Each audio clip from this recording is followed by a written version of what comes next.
grass organic. Everything that you're doing is because of the work. One step at a time, you level up each time. Everything will fall in place. These are all life lessons we're all going to learn together. Quicksand Mindset Brand. Tap in. Today we're going to read chapter 5 of the book Shoot Your Shot, a sports-inspired guide to living your best life by Vernon Brunnes Jr. And chapter 5 is all about seeing your shot going in before you even shoot it. So as much preparation, hard work, and sacrifice are important to realizing your dreams and accomplishing your goals, there is another deliberate action that we must take that is just as significant as the others. And this action is forming a clear mental picture of success prior to attaining it.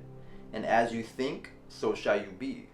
And it's imperative that you visualize yourself in the state that you want to be in prior to arriving in that state.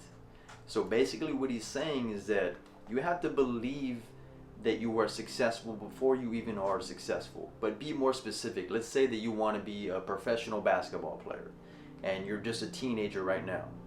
You have to start seeing yourself in the uniform that you want to be performing in or playing in when you get older, when the time is, there for you. You have to see yourself rocking the Kobe's or whatever shoes that you want to be rocking at that time. You have to visualize yourself making a bucket in a big stadium where everyone's watching you and you hit a tough bucket that you've been practicing over and over. You have to visualize these things. You have to see it and really have it in your mind and in your spirit before you even attain it. Important. Seeing your shot going in before you can even shoot it. The title of this chapter. And as I'm reading this chapter, I'm going to go ahead and just read it verbatim, but then also add in my own thoughts and my own perspective. So that way it'll be fresh, okay?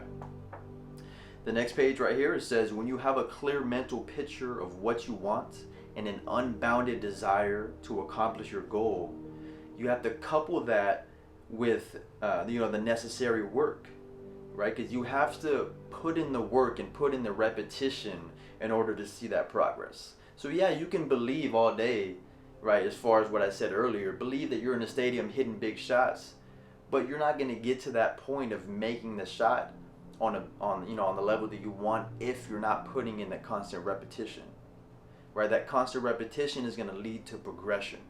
We're not chasing perfection, we're chasing progress. And so progress only happens when you put yourself out there, put in the work, and stay disciplined to your craft. Important stuff, important. Here's one of my favorite analogies in this chapter and even in this book right here. It says that one of the most underutilized yet effective moves that a basketball player can perform is the pump fake. Okay, so basically what the pump fake is you're deceiving your defender into believing that you're going to shoot a shot. So you're faking it. And as you see them running towards you and you fake it, basically it deceives them and makes them believe that you're going to shoot it. And so, of course, when it looks like you're going to shoot, they go up and try to block your shot. And as they go up to block, you can just go right by them, right? Because you got them off of their feet and out of position. And now you can either shoot or you have an open lane for an easier opportunity to score. Okay, so pump faking is a key move that every player needs to have. Now, what he's referring to in this analogy is you can pump fake in real life as well. And pump faking is really believing the things that you don't have, right, before you even get them, right? So you have to believe and you'll fake and deceive your mind. But not only are you deceiving your mind, if I move on right here, it says to start doing your own pump faking. You have to deceive your subconscious defenders. And these defenders subconsciously are your fears, your egos, your doubts, etc. Right? So you have to push these negative thoughts to the side so that way it opens up the door for more opportunity for you.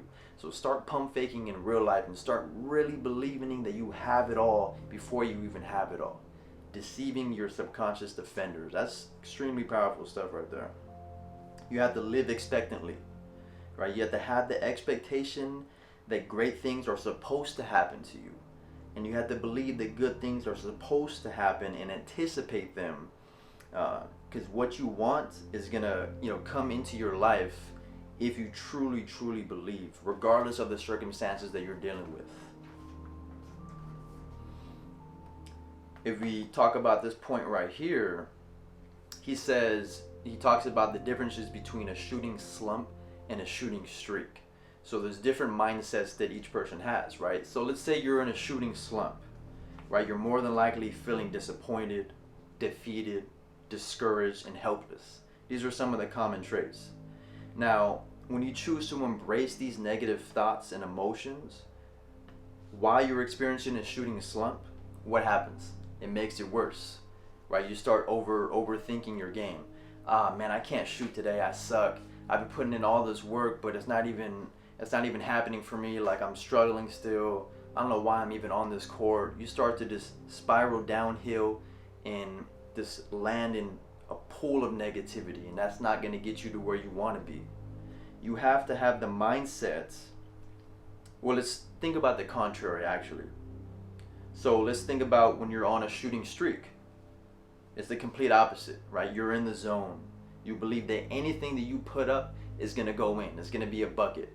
That I'm going to go out here and perform the best game that I've ever had, because, I mean, I'm feeling that way right now. I'm getting my teammates involved. The crowd is going crazy. Like, I'm just pumped up. I'm confident. I'm excited. And I know that the next move that I perform is going to be my best move, right? That's how you feel in a shooting streak. And you start to have more great things happen for you as you think in this way. So why not just start thinking about, in your life, start thinking about how you feel when you're in a shooting streak, and start really putting those thoughts into action, right? Because if you take the opposite and you start acting in real life as if you're in a shooting slump, then bad things are going to happen, right? So start having the mindset and the belief that you have when you're in a shooting streak. Start taking that into your real life and really start believing in the actions that you're putting towards your goals are going to come true, right? They're gonna be worth it in the end.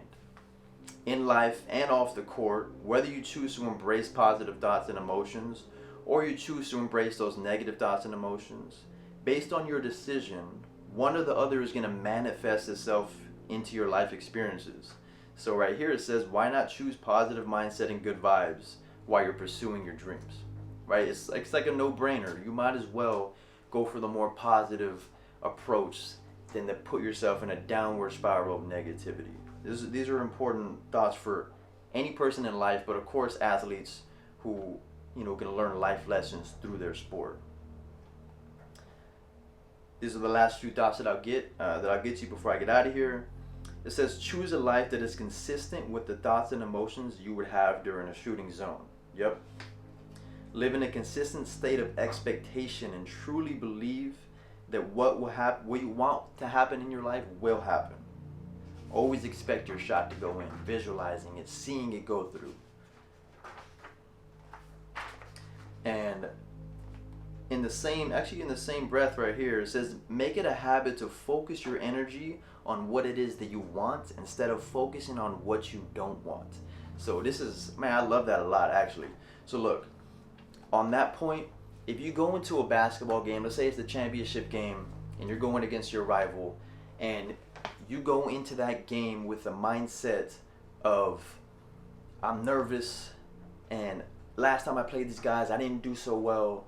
I had a lot of turnovers. I couldn't shoot the ball for nothing. And you go in there with that mindset, what do you think is going to happen? You're probably going to have the same performance that you did last time, or even worse. You may even end up on the bench because you're just not performing, and another player is going to come take your spot. But now let's say you go into that game, the championship game, knowing that you had a bad game last time, but you say to yourself, I've been putting in the work since that last game. I've improved on my shooting, my form is a lot better now, my handle is tighter, and I know and expect myself to do great because I've been putting in the work, because I've been disciplined, doing the things that I know that I needed to do when I didn't feel like doing them. I got up early, I stayed up late, I put in the work, I studied the film. You go in there with that mindset and that attitude, you're going to probably have one of the best games that you had in a long time, because you believe and you're not buying into the negative thoughts. Don't buy into the negative thoughts because they're not going to get you anywhere. You have to believe that positive things are going to happen, and then more than likely your actions are going to lead to great things.